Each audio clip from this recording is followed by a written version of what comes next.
Olá, eu sou a Zakissa Meredith, eu sou socióloga, healer, consteladora familiar da primeira formação no Brasil. E hoje eu gostaria de falar com vocês sobre um livrinho que eu psicografei, embora eu não seja espírita, mas a palavra certa é psicografar mesmo, em 2003. E aí uma editora espírita, né, encontrou essas minhas anotações, eu fazia pergunta e recebia resposta de vários temas, né, e eles então quiseram publicar. E hoje o livrinho se chama Como Encontrar a Paz em um Mundo de Incertezas, está na Amazon, e no final desse vídeo vocês vão encontrar o link para poder adquirir. Tomara, estou torcendo para vocês gostarem e adquirir, né? Então eu vou falar primeiro sobre o medo, né? Então o que acontece? Eu acordava, eu morava em Brasília, acordava de madrugada e algo me dizia, vai, olha lá o amanhecer, senta no terraço um pouquinho. E aí eu também aproveitei, peguei um caderno, uma caneta e comecei a rabiscar algumas coisas. Daí eu comecei a fazer pergunta assim, pergunta boba. E as respostas vinham de uma sabedoria, de uma forma assim muito interessante, né? Que eu gostei muito. E aí eu falei, poxa, eu vou aproveitar, vou perguntar coisas mais profundas. E comecei a perguntar sobre temas vida, morte, medo, angústia, né? O presente, felicidade, etc. Aí nasceu esse livrinho.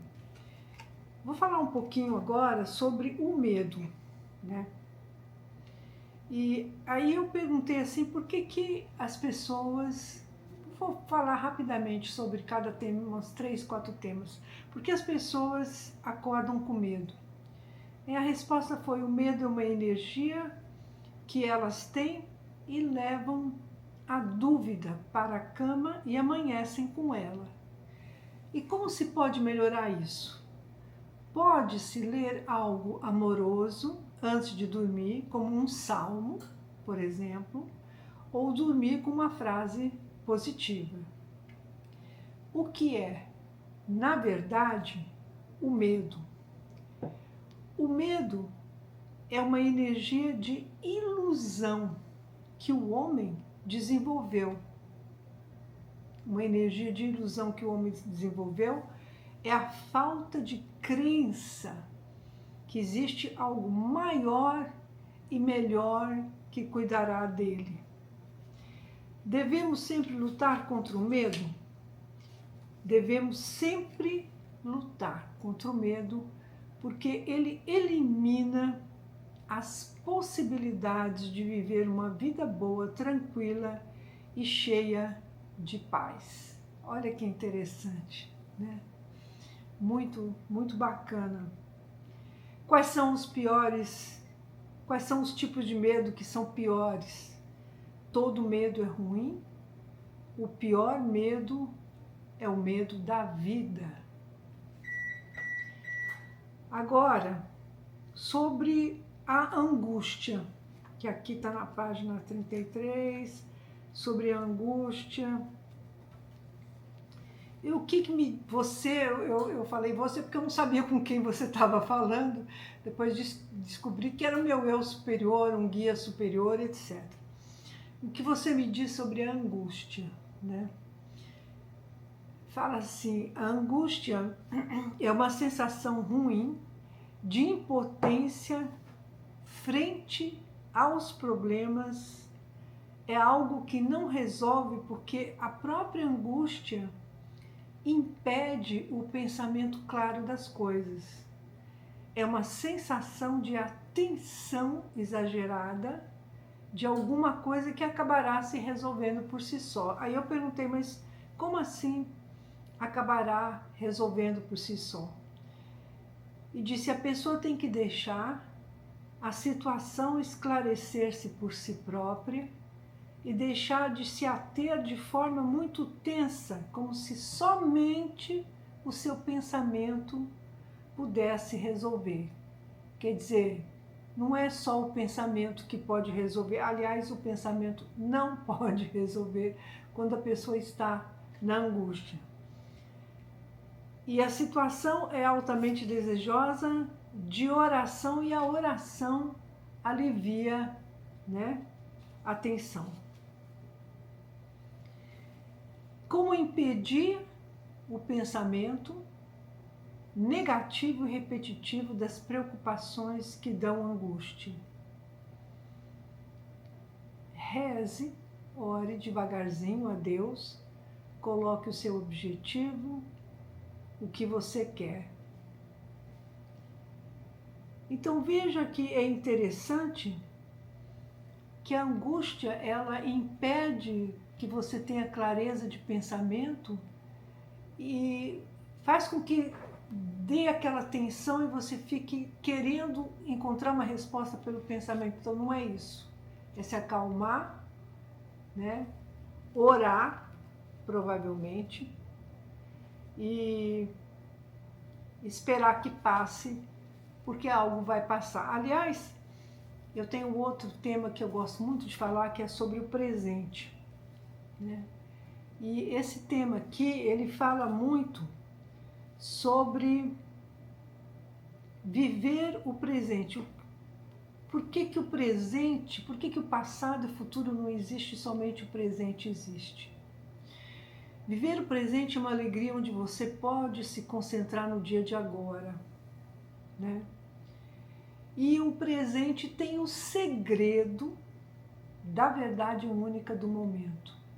Como assim? O que isso significa? Tem o segredo da verdade única do momento. O presente, ele contém tudo. Ele contém o passado, o presente e o futuro. Aí eu pergunto, como assim? Vou explicar direitinho aqui como assim. Cada átomo é responsável pela memória da humanidade. Cada átomo é responsável pela memória da humanidade. E é pelo presente que você alcança essa memória. Então, cada átomo é responsável pela memória da humanidade, e pelo presente você alcança essa memória. Podemos captar as ondas eletromagnéticas estando no presente. Cada momento que você vive é uma pura verdade. E só aí que a realidade é verdadeira. Conseguimos alcançar o passado pelo presente? Sim. Através das suas emoções, você registra nos átomos do sentimento que não foi bom, o que foi bom, e você muda a sua história.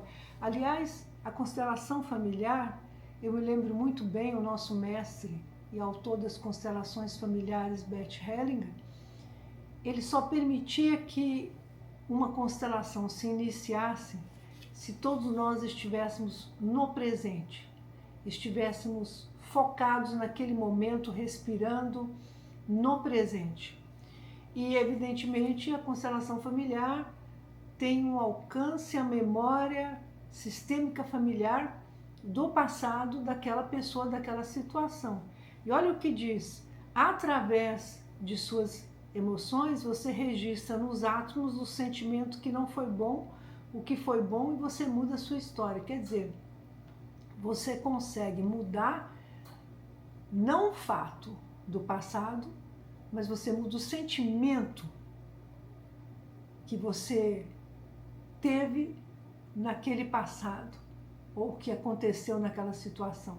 Então aí fica é como se você tivesse mudado o passado.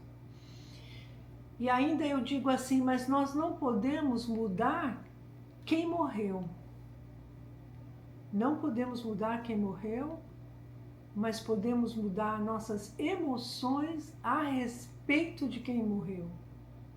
E fazer disso um ato de que confiamos em Deus. Aí eu fiquei muito curiosa, que eu adoro física quântica.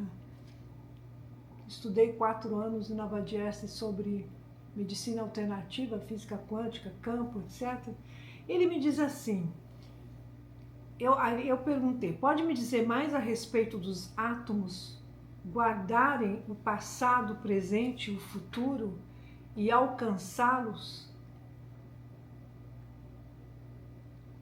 através do presente, ele diz, é algo que diz respeito ao movimento da vida de forma química. Tudo se contém em átomos. E à medida que você respira, você pode absorver as informações que ali estão contidas. Olha, é como se você tivesse o alcance das informações que estão contidas nos átomos do presente. Se você se ativer ao momento, aquele momento, então há uma sabedoria de tudo, de como tem que ser. Se você se ativer ao que foi, você também pode alcançar o que foi, mas para mudar isso é melhor que se faça pela sabedoria do momento, para você não se perder.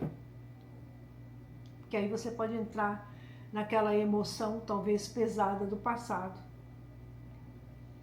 Se você se ativer ao futuro, é melhor que você o faça pelo presente, através das suas emoções no momento.